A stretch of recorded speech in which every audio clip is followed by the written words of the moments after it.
گفتم زلال رنگ تخشون در تمام روی دنیا نیست. ساعت 4 سال اگر زنی موقع شروع نیست. گفتم زلال تو در جگری مایی. یک گپا بینه آینم گریه کرد. گفت در 16 سال زندگی اینقدر سخن شیرین بارور زبان شما میشنوم. من طرف یادم گفتم منم نمیدانستم. یک چند روز پیش دکتران شوراباد گفت که در جگر کیر مایی. یک کیرم کبری سر تا میخورم. به همین خاطر چیکار کردن در کار؟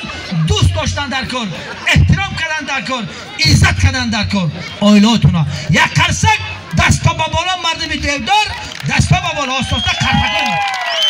یک بختو آستاستا قرصکان سرشید. اما از آن اسپانده بیار گفتایی. پر تعریف کردیم قرصکان سرشید.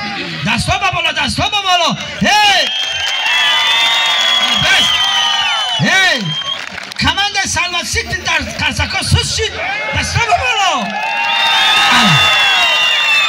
یک کماند یونس چی؟ ما دام میگیریم یه چی سینه نمیکنیم. کماند یونس یک فرما بوده. کماند یک چیزی خیلی. یا بار دیگه برای مولوی خدا یک قرصک بودم کردم. یونس همی کماند داده خیلی. زنده باشه سخن از زیاد نمیکنیم. نوبت به صوت و نوا بزم بازی زیدی کفکبی های برنامه شما روزانه دعوت میکنیم. یک تن هنرمند خوش‌آواز. این فقط اینجا رقص نه جون بخشش.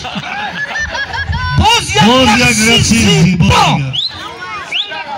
یک رقص زیبا دیگر. باز یک گل دختری دیگر. مرحبا. دستا با بالا. سربسیت دستا با بالا. انا یونس بیست همینجا. یونس همین بود. هم کسیستی از مخلوقی. کنی اینجا بیای. تورس آماده شده نه. ها بچه بو یک قرصک.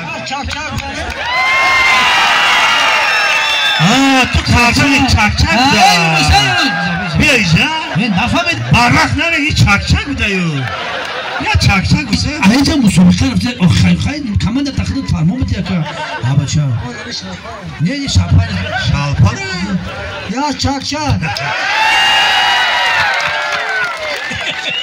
یونس بس جوجا قبل. یونس ختم کرد. یونس جان استاد پول تقسیم میکنه. چک. مرحبا استقبال میگیریم مرحبا. گل دختر زیبا. برای شما یه رقص زیبا. ما استرام موزیکا. یونس جان. کمان.